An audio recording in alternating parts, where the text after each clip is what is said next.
Hello friends, આજે આપણે જોઈશું અમુક યુઝફુલ કિચન ટિપ્સ. તો વિડીયોને સ્કીપ કર્યા વગર એન્ડ સુધી જરૂરથી જોજો. આજની જે ફર્સ્ટ ટિપ છે એ આદુ માટેની છે. ઘણી વખત આપણે બજારમાં થોડું સસ્તું આદુ મળે તો આપણે એકસાથે વધારે આદુ લાવી અને રાખતા હોઈએ છીએ, પરંતુ જ્યારે આપણે એને ફ્રીજમાં મૂકીએ તો 2 થી 3 દિવસની અંદર જ આદુ છે એ સુકાવા લાગે છે. તો આદુને જો તમે 15 દિવસ સુધી પણ એકદમ ફ્રેશ રાખવા માંગતા હોય તો આ ટ્રીક છે એ તમને જરૂરથી કામ આવશે.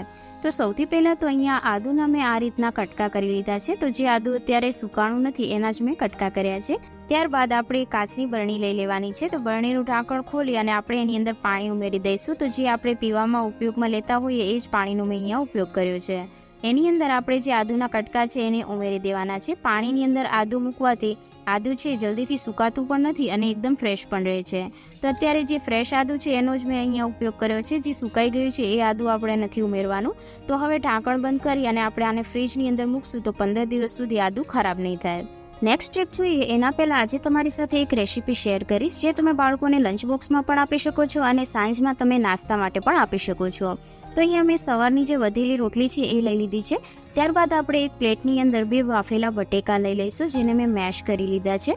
એની અંદર આપણે ઝીણા સમારેલા લીલા ધાણા ઉમેરી દઈશું અને ઝીણું સમારેલું લીલું મરચું ઉમેરી દઈશું.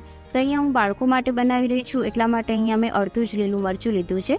ત્યારબાદ આપણે એની અંદર ધાણા જીરું પાવડર, સ્વાદ અનુસાર નમક, અડધી ટેબલ સ્પૂન જેટલું આમચૂર પાવડર અને લાલ મરચું આને ઉમેરી અને સારી રીતના મિક્સ કરી લઈશું. ત્યારબાદ મેં અહીંયા એક રોટલી લઈ લીધી છે જેની ઉપર આપણે શેઝવાન સોસ લગાવી લઈશું. અહીંયા તમે લીલી ચટણી પણ લગાવી શકો છો. ત્યારબાદ આપણે જે આલુનું સ્ટફિંગ બનાવી અને રેડી કર્યું હતું એ આપણે લગાવી લઈશું અને બીજી બાજુ આપણે ટોમેટો કેચઅપ લગાવી લઈશું. ટોમેટો કેચઅપ લગાવી લીધા બાદ આપણે જે આલુનું સ્ટફિંગ છે એના ઉપર થોડું ચીઝ રાખી દેવાનું છે. ચીઝ છે બાળકોને વધારે પસંદ હોય છે. ત્યારબાદ આપણે આ રીતના ફોલ્ડ કરી લઈશું અને હવે આપણે ગ્રીલ પેનમાં આને ગ્રીલ કરીશું. ગ્રીલ કરવાથી આનો ટેસ્ટ છે વધારે સારો આવે છે અને ગ્રીલ કરવા માટે હું યુઝ કરી રહી છું Agaro royal pre season cast iron grill પેનનો. આની ડિટેલ વિડીયો મેં ઓલરેડી તમારી સાથે શેર કરી છે. જો હજી સુધી તમે ના જોઈ હોય તો વિડીયોની લિંક તમને આઈ બટનમાં મળી જશે. ત્યારબાદ આપણે ગ્રીલ પેનને આ રીતના ગેસ પર મૂકી અને થોડું અહીંયા બટર લગાવી લઈશું. બટરની અંદર રોટલીને ગ્રીલ કરવાથી એનો ટેસ્ટ પણ સરસ આવે છે અને એકદમ ક્રન્ચી પણ બને છે. તો અહીંયા બટરને આપણે થોડું મેલ્ટ થવા દઈશું. બટર આપણું થોડું મેલ્ટ થઈ જાય ત્યારબાદ આપણે જે રોટલી બનાવીને રાખી છે એને આપણે એના પર મૂકી દઈશું અને 1 મિનિટ જેવું આપણે એને કૂક કરી લઈશું. તો અહીંયા આપણે એકદમ ક્રિસ્પી થાય ત્યાં સુધી એને કૂક કરીશું જેથી ટેસ્ટમાં પણ સરસ લાગે. તો ઉપરથી આપણે થોડું એને પ્રેસ કરી લઈશું જેથી એકદમ સારા એવા ગ્રીલ માર્ક્સ આવી જાય. આ ગ્રીલ પેન કાસ્ટ આયર્ન હોવાથી જલ્દી ગરમ થઈ જાય છે એટલે અત્યારે ગેસની આંચ મેં મીડિયમ રાખી છે.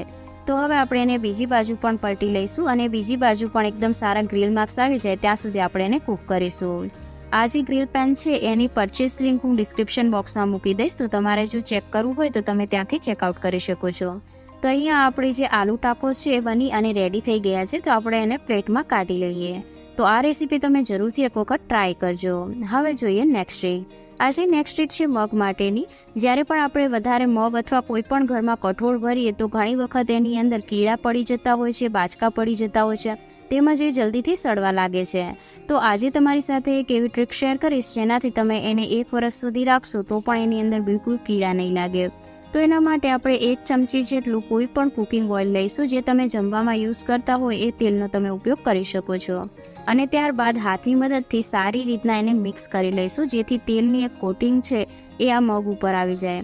આ રીતના તેલની જે વાસ છે એના કારણે કીડા બિલકુલ પણ નથી લાગતા તેમજ અનાજ પણ નથી સડતા. આપણે આ રીતના ચોખાને તો મોયન આપી અને રાખતા હોઈએ છીએ, પણ જો તમે અનાજને અથવા કોઈ પણ દાળ વગેરેને પણ આ રીતના મોયન આપીને રાખશો તો એમાં ક્યારે પણ કીડા નહીં લાગે.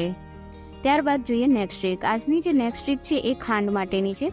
અત્યારે ભેજવાળા વાતાવરણની અંદર જે ખાંડ છે એ જલ્દીથી મોઇશ્ચર પકડી લે છે જેના કારણે ખાંડ એકદમ ભીની થઈ જતી હોય છે. તો આજે એના માટે એક ટ્રીક જોઈશું જેથી ખાંડ છે એ મોઇશ્ચર નહીં પકડે. તો જ્યારે પણ તમે ડબ્બાની અંદર ખાંડ ભરો એનાથી પહેલાં આ ટ્રીક જરૂરથી અપનાવજો. તો એના માટે ખાંડના ડબ્બાનું જે ઢાંકણ છે એના પર આપણે સિલિકા જેલ લગાવવાનું છે.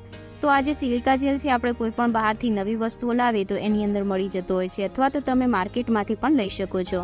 સિલિકા જેલને આપણે સેલોટેપની મદદથી આ રીતના સ્ટીક કરી દેવાનું છે. તો અહીંયા એક વાતનું ધ્યાન રાખવાનું છે કે સિલિકા જેલને આપણે ખાંડની અંદર નથી ઉમેરવાનું અને ઢાંકણમાં પણ એ રીતના લગાવવાનું છે કે જે રીતના ખાંડને એ ટચ ના કરે. તો આ રીતના આપણે સિલિકા જેલને સિક્યોર કરી લઈશું સિલિકા જેલ છે એ બધું જ મોઇશ્ચર છે એને એબ્ઝોર્વ કરી લે છે, જેના કારણે આપણા ખાંડની અંદર મોઇશ્ચર નથી આવતું. આના સિવાય પણ તમે જો ચોખા છે એને ઉમેરવા હોય તો ચોખાની તમે પોટલી બનાવીને પણ ખાંડની અંદર ઉમેરી શકો છો, તો પણ ખાંડની અંદર મોઇશ્ચર નહીં પકડે. નેક્સ્ટ ટ્રીક છે આપણી રોટલી બનાવવા માટેની. સવાર અને સાંજ આપણે દરેકના ઘરમાં રોટલી બનતી હોય છે, પરંતુ રોટલી બનાવવા માટે આપણને સૂકા આટાની જરૂર પડતી હોય છે.